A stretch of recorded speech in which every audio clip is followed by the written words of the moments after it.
What's up? Here we are, episode 8. I got to keep remembering this. On the journey with John-Paul Dombrowski. Man, guys, I actually feel pretty good today, and showing up feels a little bit easier. I love this line from Andrew Huberman. He says, he's asked, how hard is it to become a morning person? And Huberman says, 3 days. 3 days of suffering, 3 days of feeling like crap, and then it gets a lot easier. My wife and I are doing this kind of 75 hard. I know it's a big trend, but we're kind of making our own. Making it our own for our relationship, and I don't even know what the actual things are, but we're focusing on sleep, focusing on, we get into bed at 8 o'clock. That's our goal. We listen to a book for an hour or a half hour, depending, and we wake up at 5. My morning routine is like I have a pious dedication to my morning routine, because without my morning routine, I'm crap. And I'm a real big believer that we have to fill our cup first. You can't pour from an empty cup. But, it goes back to what I was talking about yesterday. It's not even so much I have to fill my cup first. That's part of it. But it's also, I deserve to be taken care of. Just like you deserve to be taken care of. You deserve to be taken care of, just like I deserve to be taken care of. And so there's a beautiful recognition that comes when we really recognize the dignity of the human person. You're that too. You're a beautiful mystery. You're a beautiful mystery that was called out of nothingness into existence. And you deserve love and care. Attention. And so, part of my morning routine is realizing that, I'm somebody that's deserving of being taken care of.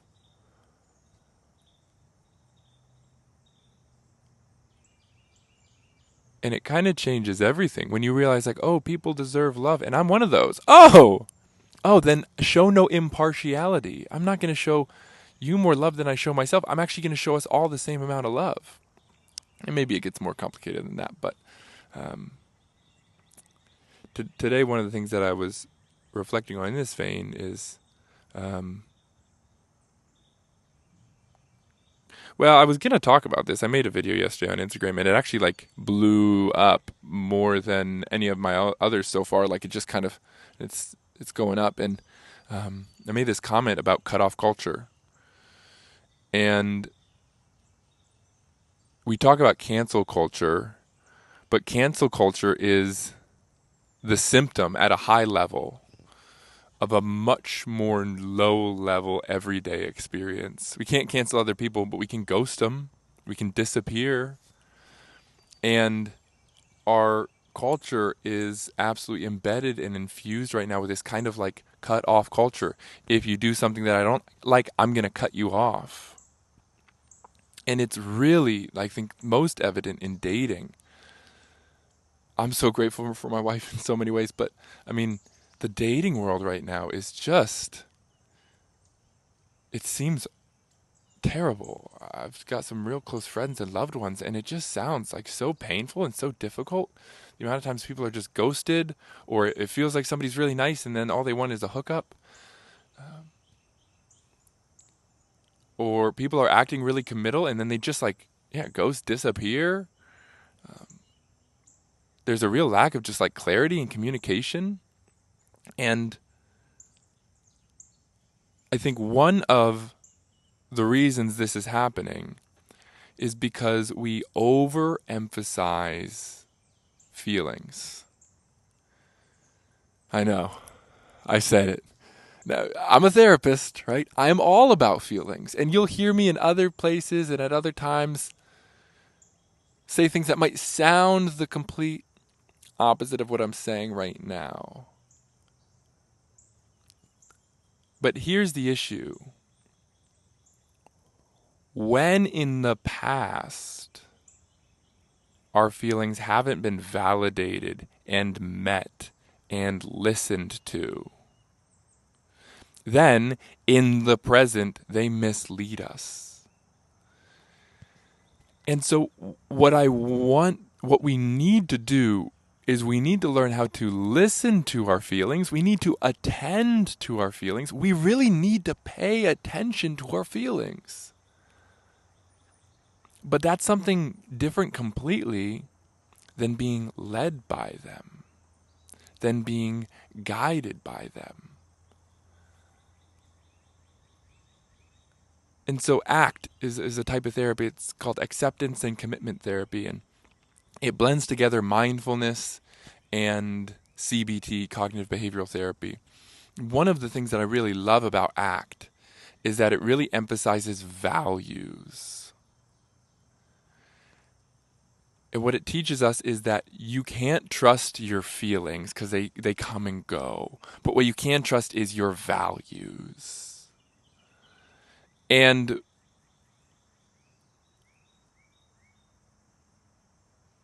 I just love that. I think it's so true. And I don't know, I even want to maybe walk back what I just said, that you can't trust your feelings. I learned this in grad school from one of my favorite professors. And he said something like, your feelings are always right, but they're not necessarily telling you the truth. Your feelings are always saying something's going on here, but they're not always accurately perceiving what that something is. And, we use this word a lot in our culture, triggered. And I don't love that word because of the kind of connotations that it has. The connotations of that word triggered, it comes with all this cultural baggage right now, which says like, I'm triggered, and so you shouldn't have triggered me, and so I deserve a special exemption from all my behavior, and so you should feel bad about what you did. And I don't love that. But the fact is that when we experience certain situations, there are thought networks and systems in our mind that are triggered. And these thought systems, these what we call schemas. Schemas are ways of interpreting the world. Schemas are like these glasses, right? They're lenses. They're lenses through which we view ourselves, we view other people, we view the world around us. Schemas are interpretive systems that help us make sense of how to interpret data. Because the reality is there's so much going on right now, we can't attend to all of it. Schemas tell us what's important to pay attention to and what's not.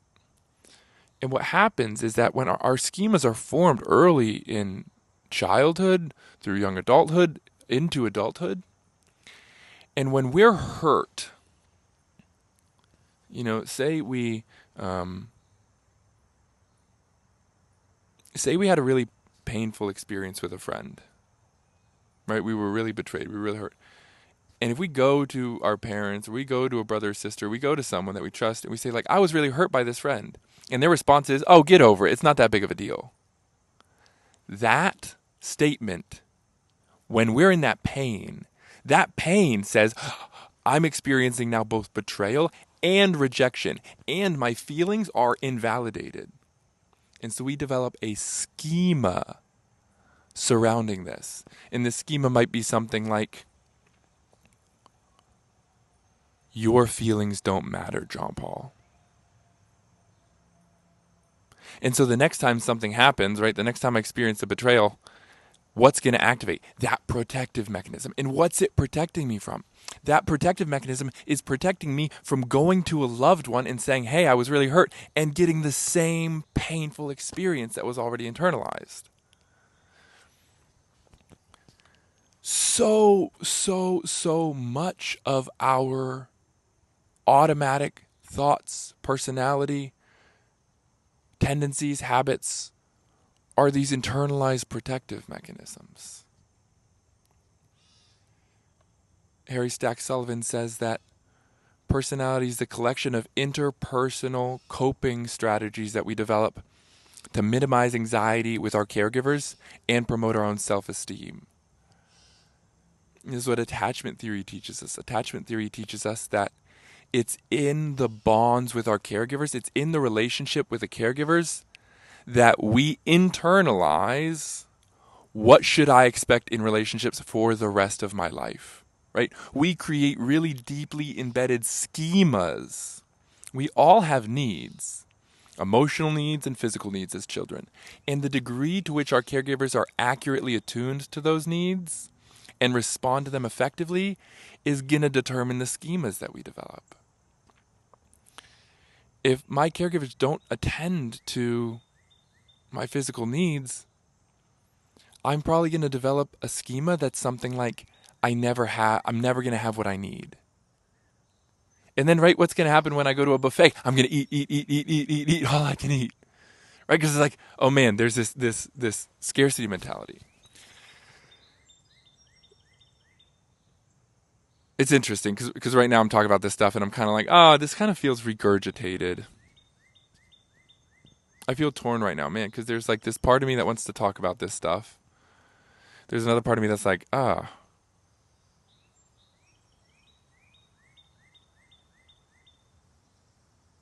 don't know. It kind of feels like a performance. It kind of feels like I'm trying too hard.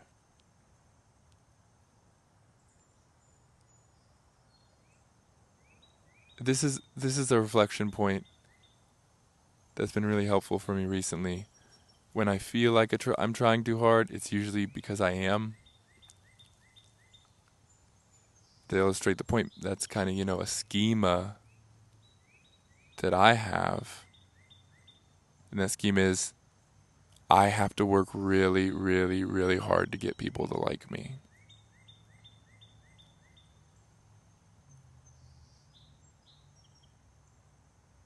And just as I say that, I feel a lot of tenderness, I can feel my eyes kind of welling up with tears.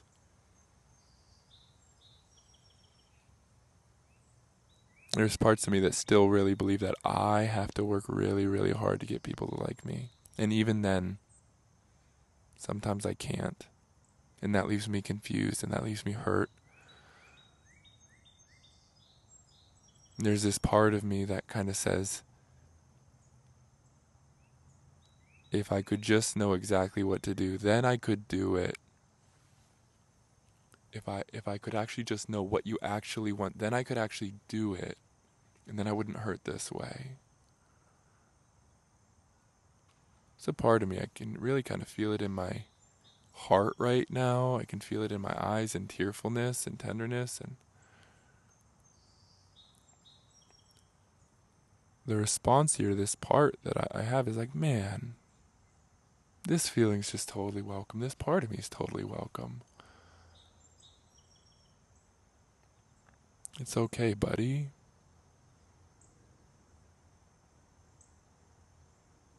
And this is the beautiful extension that I can give to this part of me of compassion and openness.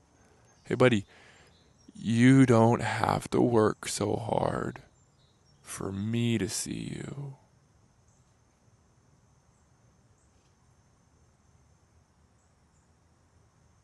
I see you right now. This isn't a place that you have to effort your way into my love and approval.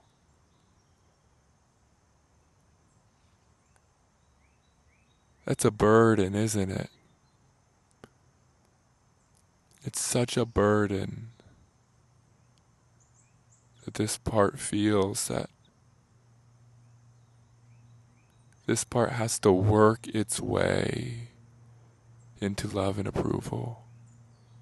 And it's a sticking point. It's like, yeah, but not only does this part have to work its way to love and approval, this part has to work really, really, really hard for love and approval.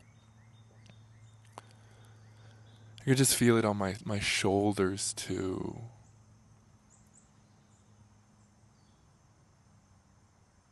And I think there's a cultural element here too, kind of the Polish culture, very hardworking. But there's so much shame and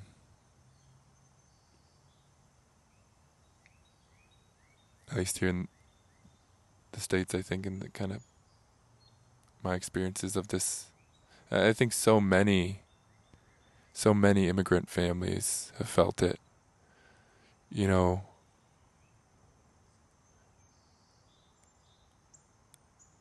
That sense of just wanting to connect, wanting to belong,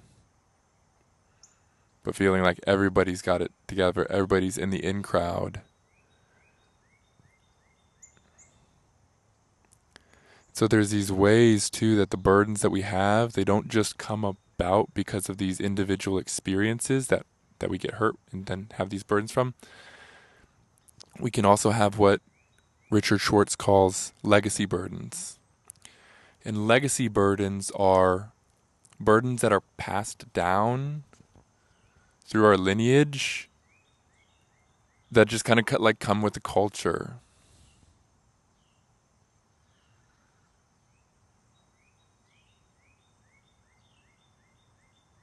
And so, of course, there's this part of me that wants to go deeper and work with this part right now to show you guys. But I think this part really just needs some more time. I can feel it. Some time to kind of sit with this sense of just being seen by me, this sense of like, oh, yeah, there's this part of me that has this schema, the schema which is also a burden, which is I have to work really, really hard for people to like me.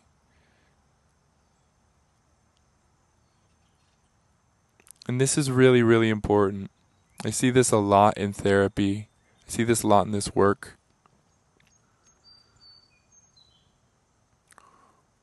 We can't heal from an agenda to be healed. Because there's this other part of me. There's this other part of me that's kind of a workhorse. That's kind of a get after it, push through it, do the work. And I need that sometimes. But right now, this part of me is like, get after it. Go do the work with this part. Figure it out.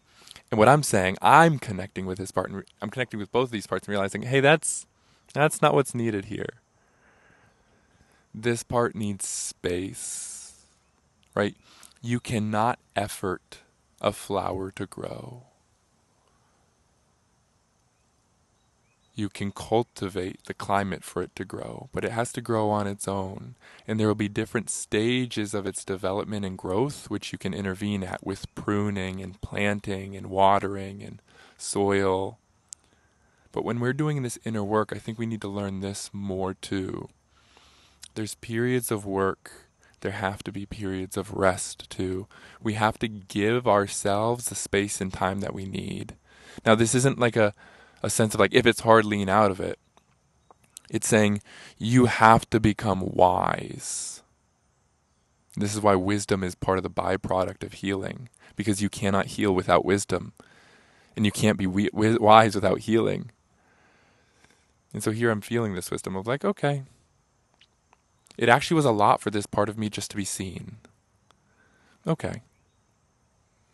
We'll give that some time to soak in. So thanks for joining me here on the journey. Episode 8. I hope to see you tomorrow. Take good care.